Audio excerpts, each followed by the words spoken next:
When did you enter the television industry? छोटा सा एक रोल था, उसमें मैंने किया, उसके बाद the writer picked me up from that point और बंस रोड की नीलोफर मिला। बंस रोड की नीलोफर मिला आपको, वो भी एक टेलीफिल्म थी? वो टेलीफिल्म थी। yes. हाँ। और वो डेब्यू था और डेब्यू पे ही मुझे कारा इंटरनेशनल फेस्टिवल अवार्ड मिला। वो टेलीफिल्म बाहर गई थी। Oh, it was a festival film. Yes. Wow. And Mahesh Bhatt and Nandita Das has given me that. I didn't know that. Yeah, it was in the beginning when I started. Wow. और उसके बाद आपको ये character momo का offer हुआ? उसके बाद फिर मैंने एक और किया था, ये है जिंदगी। उसके बाद फिर कुदूसी साहब की बेवा एंड देन मोमो स्टार्ट।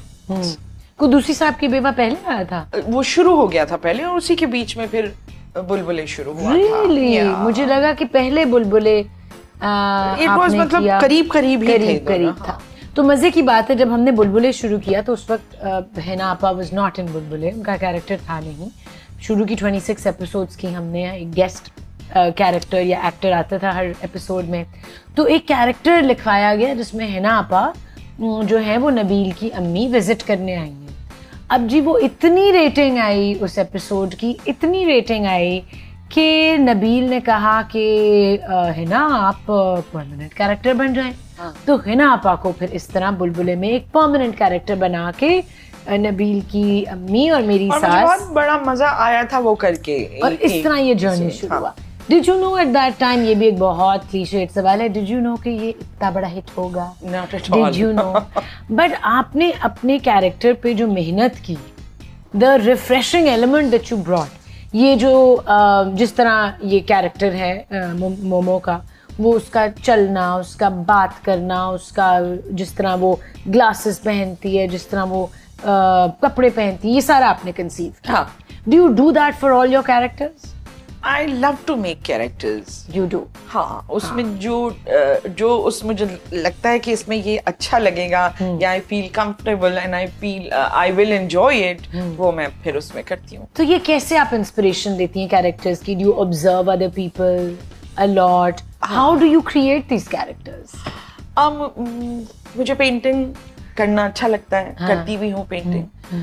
तो कोई भी किरदार बनाने के लिए उसमें उसकी रिक्वायरमेंट्स डालना, ये मुझे लगता है I think it's built in me. पर एक तो होता है ना फिजिकली एक कैरेक्टर को क्रिएट करना, आप आई नो कि आप हर चीज की बहुत तह में जाती हैं, तो आप उस कैरेक्टर की इमोशनल और साइकोलॉजिकल स्टेट उसको कैसे कंसीव करती हैं? जब मैं कैरेक्टर बनाती हूँ ना, तो उसमें ये आई थिंक वो जब उसको क्रिएट कर रही होती हूँ तो मेरे जहन में होता है कि ये भूलेगी।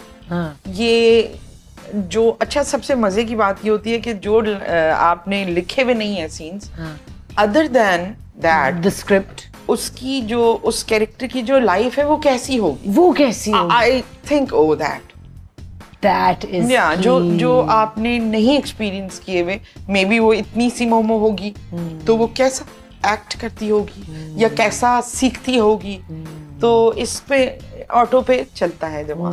But you played such a wide range of characters. Qudusi साहब की बेवा में आपने एक ही टाइम पे 22 कैरेक्टर्स प्ले किए? 23 yeah. But isn't that nerve-wracking for you as a human कि एक इंसान के ऊपर इतनी सारी इमोशंस को जगल करना? किसी भी प्ले में या फिल्म में एक्टिंग करते हैं, उनको सबसे पहले करने से पहले तो अपना आप मिटाना पड़ता है। You don't think in that manner, आप वो सब नहीं सोच सकते, वो एक्सपीरियंसेस आप थोड़ी देर के लिए हाइड कर देते हैं जो आपकी अपनी जात के साथ है, मगर वो जो कैरेक्टर है जो आपने प्ले करना है, उसके वो एक्सपीरियंसेस जो मेरे थे, जब वो कैरेक्टर होता तो क्या होता। तो जब ये कैरेक्टर करके जब आप खत्म हो जाते हैं ना, व्हेन यू कमिंग होम, तो किरदार वहीं छोड़ के आए ताकि आपकी ओरिजिनल सेल्फ आपके हाथ में रहे। इसका मतलब क्या है किरदार वहीं छोड़ के आए? How do you do that? You tell, self suggestion होता है कि you are not that character, you are this one originally. तो ये बहुत जरूरी है अपनी ओरिजिनलिटी से कनेक्टेड रहने के लिए। ये एक इंटरनल कॉन्वर्सेशन होती है, ये इंटरनल कॉन्वर्सेशन होती है। और आप तो बहुत इंटरनल कॉन्वर्सेशंस करती हैं। ये आप अपनी बचपन से जवानी से कर रही हैं, ये रिसेंटली ये यू अडॉप्टेड दिस प्रैक्टिस कि अपने आप से आई थिंक बात करना? It was there since the beginning. मुझे नहीं ख्याल इसका कि मैं कभी ऑल अलोन रही हूँ। I already always had myself with me to but you had a very tough childhood. I had, yeah, and a tough life. थोड़ा सा life मतलब ये कि कैसी होती है टफ लाइफ। देखो ये सारे इम्तिहान होते हैं, किसी के हिस्से में कैसे आते हैं, किसी के हिस्से में कैसे आए। मेरे हिस्से में ये वाले आए, so I dealt with that. बजाय इसके कि आप अपने ऊपर गुजरे हुए हालात और वाकयात को बैठ के रोएं, move on, go forward, meet your true self, और आप अपना काम करें। अल्लाह has given you so much कि आप एक ही चीज को लेके, एक ही बात को, वो फलाने वक्त ऐसा हुआ था, living in the past. मुश्किल है। Yeah. Okay, we have to take a break right here. There's so much to speak about. अभी तो हम बड़ी गहराई में जाके बातें करेंगे, लेकिन हम ये भी हिनापा से पूछेंगे, डायरेक्शन और प्रोड्यूसिंग का एक बचपन से एक कीड़ा था उनके अंदर। I think वो अब it should become a full-fledged an anaconda. Adventure. Anaconda. Stay with us. We'll be right back.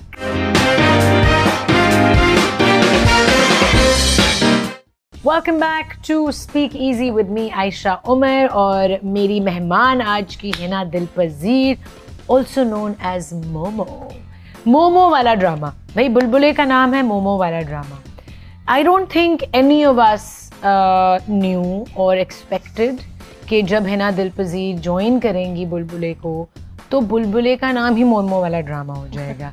ये जो सडनली हिना पा when this character Momo became so immensely popular कि आप अपने घर से step out करें and you have hordes and hordes of people, दुनिया में कहीं भी चली जाएं, जहाँ पे भी ये ड्रामा देखा जाता है, Pakistanis recognize you, love you, adore you. How did that feel initially? I feel so good. I feel so loved and I feel so confident कि इतनी सारी मोहब्बत हर दिल में, हर आंख में I could see, I could figure out. Did that change you as a person? जब आपको बहुत मोहब्बत मिले और ये loved ones ही तो हैं.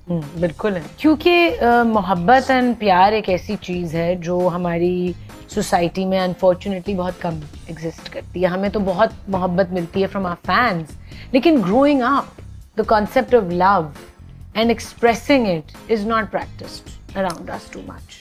Yes, because इसमें बहुत हद तक ये भी शामिल होता है कि आप जहाँ पर परवरिश पा रहे हैं उनके पीछे क्या कहानी रही होगी. सच तो हमें खुद ढूंढना पड़ता है ना. तो परफेक्ट कोई भी नहीं है, मैं भी नहीं. उसी इम्परफेक्शंस में से एक रास्ता निकलता है मोहब्बत के साथ, जो अगर आपको नहीं मिल सका तो इसमें इतनी रिग्रेट करने की जरूरत नहीं. Find out yourself, find out the way. तो ये जो जर्नी सेल्फ डिस्कवरी का, अंदर झांकना, डूइंग द शैडो वर्क, ये जर्नी कब से शुरू हुआ या ये शुरू से था? आई थिंक वो सर्कमस्टेंसेस होते हैं जिसमें आप पले बढ़े हुए होते हैं. Pain is important, very important. Pain, no pain no gain जो स्टेटमेंट है ना, पेन के अंदर ही से तो फिर आप डिस्कवर करना शुरू करते हैं. You believe that? I believe that. लोग सर दर्द जब होता है तो फौरन गोली खा देते. No, let it be there. Pain is important. Find out what is causing the pain. बिल्कुल, आप एकदम से उसको ब्लॉक नहीं करेंगे. और अभी इस मोमेंट पे वो उस जर्नी के किस मरहले पे हैं आप? सेल्फ एक्सेप्टेंस या still trying to figure out who you are?